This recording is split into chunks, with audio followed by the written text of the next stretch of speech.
There is now a trap horse on top of the farm.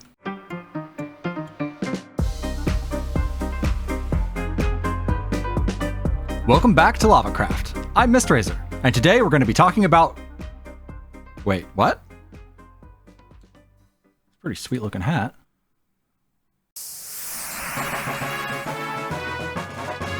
What? Whoa! Wow, I look awesome. Okay, clearly I had this added to the resource pack and I knew this was coming, but still, let's play along. So, now that I'm dressed up as a red mage from Final Fantasy, we're going to start talking about our megabase. Specifically, we're going to be building the Grand Duchy of Jeuno from Final Fantasy XI. Let's pull up some footage of Jeuno so you can get an idea of what it is I'm going to be going for. Jeuno is a city located over the ocean between two continents in the world of Vana'diel, and is made up of 3 massive bridges and a central hub tower. We'll get more into the details later in the video, but for now just note that, as you can see in the video, it's mostly made of bricks. Meaning we're going to need tons of bricks. So step 1 for our mega build is going to be to build a giant brick farm at the site where we're going to build our mega base. So let's jump right into a time lapse and flatten everything so we can build that.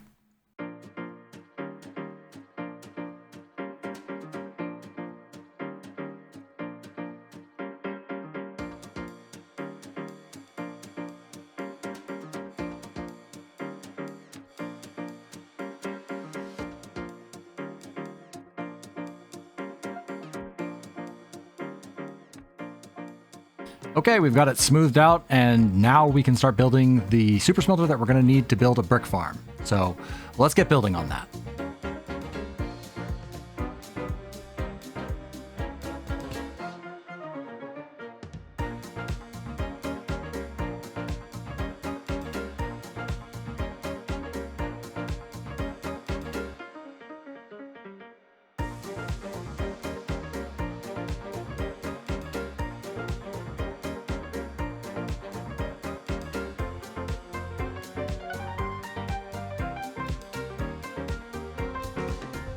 As you can see behind me, we've gathered all the materials we're going to need to build this clay / actually brick farm.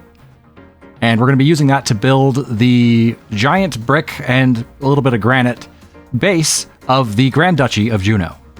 So now that we've got materials, let's get building.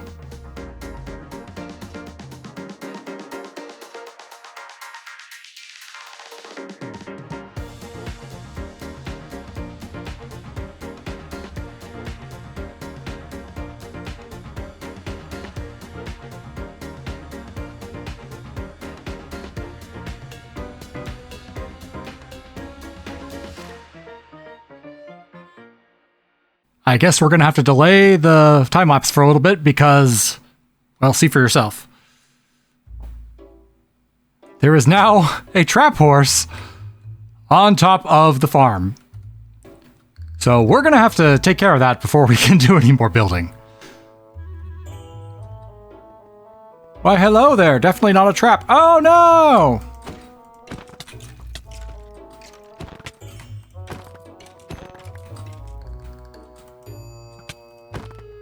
Did not mean to kill you, but did mean to kill you. So that works. I guess we've got 2 trap horses now. Let's see, the other guys are dead, right?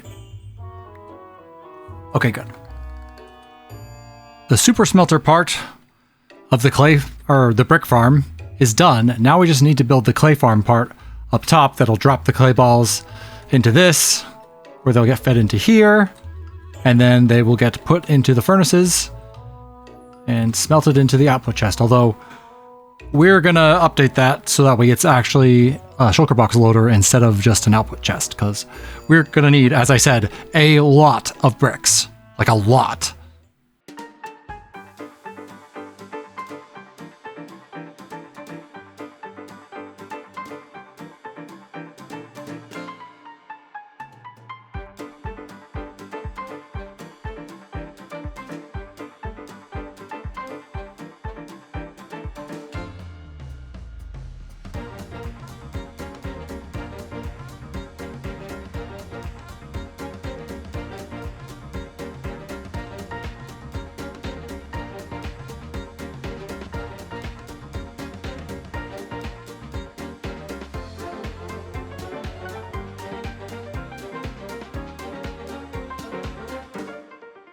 Okay, the clay farm is done. So let's do an inaugural TNT duper test to make sure we set up those correctly and won't blow this thing up. Okay. Pulled in and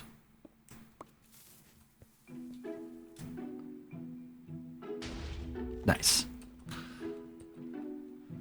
Okay, looks like the TNT dupers are working. There, now it's actually done. Because I definitely wouldn't forget to add in the pointed dripstone or the shulker loader. Definitely not.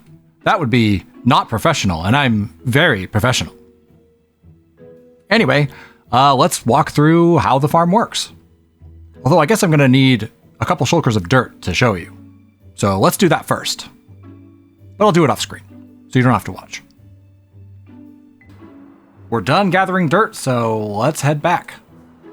So let's run through how the farm works. We start with the shulker unloader attached to a mud farm. The shulker loader and unloader designs were by Samos the Sage 3719, and the mud farm design was by Modernist 927. The rest of the farm was designed by me. Anyway, the shulker unloader funnels dirt into the dropper, which goes off every time the mud farm's piston pushes, ensuring I don't run out of dirt when using the farm. The mud farm uses a water bottle dispenser to turn the dirt into mud, then pushes it away into a row of mud blocks. Next, we have a slime block piston powered by a copper bulb that alternates between off and on every time the mud farm pushes out a new block. The slime blocks split the single row of mud into two parallel rows and continue forward. After that, the two parallel rows get pushed apart by a stone brick wall on a slime block so that they go in opposite directions. Each of the rows of mud go through the same process again, splitting 2 rows of mud into 4 rows of mud. Each of these rows get pushed into a drying component where they sit over top of pointed dripstone and slowly get turned into clay blocks. As each row fills up, pistons push it forward and down. And each time the left side rows of clay get pushed down towards the crying obsidian blast platforms, TNT is released to explode the clay blocks into clay balls. The clay balls get picked up by the water stream and get filtered down into the hopper carts, which distribute them to the bamboo-powered super smelter, smelting them into bricks. Any mud that didn't get turned into clay gets caught in the upper double chests and can be run through the machine again. Finally, the smelted bricks get pulled from the super smelter and sent to a pair of crafters, which turn the individual bricks into brick blocks and output them into the shulker box loader. And now that we've gone through how the brick farm works, let's hop into a creative world and we'll talk about what we're going to be doing as far as building the base. So, if we look at the actual structure of Jeuno in the game, it's kind of like this. Up at the top, you've got Relude Gardens, which is basically the seat of government, where the palace is, and all the embassies and things like that.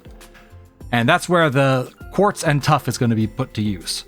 For the rest of the city, there's the 3 bridges, which in-game are kind of laid out like this. So they'd be laid out, one going diagonally this direction, one going diagonally this direction, and then one going straight this way. I really don't want to build 2/3 of my base on a diagonal. So we're going to fudge the directionality a little bit so that way we can preserve the feel of the zones and just have them with straight lines, because this build's going to be huge and a big undertaking, bigger than anything I've done before already, and I don't want to make most of it built on a diagonal and make it that much harder for myself. So instead of having it laid out like this, we're going to lay it out more like this. So from this side of the island going this way will be where Port Jeuno goes. And then going this way will be Lower Jeuno. And then going up this way will be Upper Jeuno. On top of that, let's talk bricks, because the vanilla texture for bricks in Minecraft is pretty terrible. I don't like it. But we need to be building with a lot of bricks. So let's just knock that down for a sec.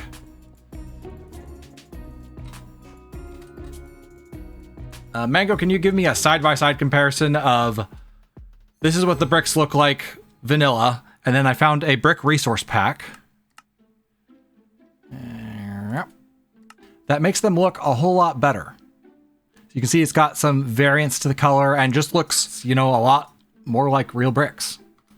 So I think I'm going to be using this, and other people on the server we're going to be seeing the vanilla texture unless I can convince them to use this too.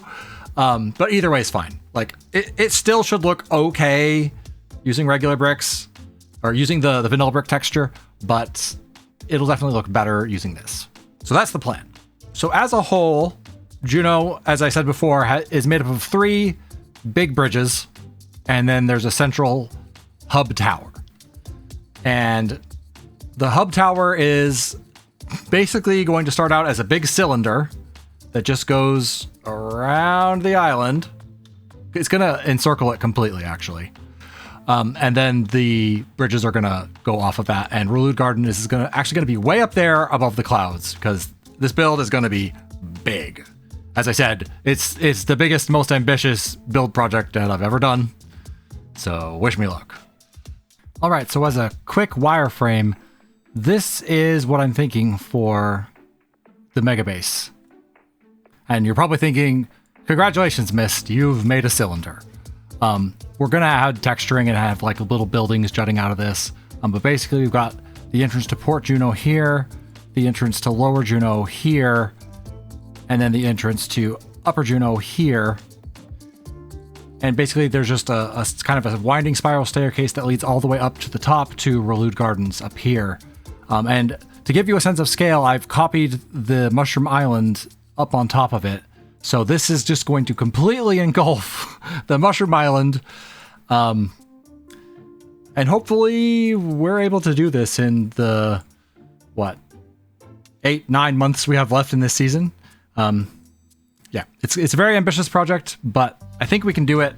And at the very least, we can get this central part and Relude Gardens done, I think. And then we can expand to doing the 3 bridges.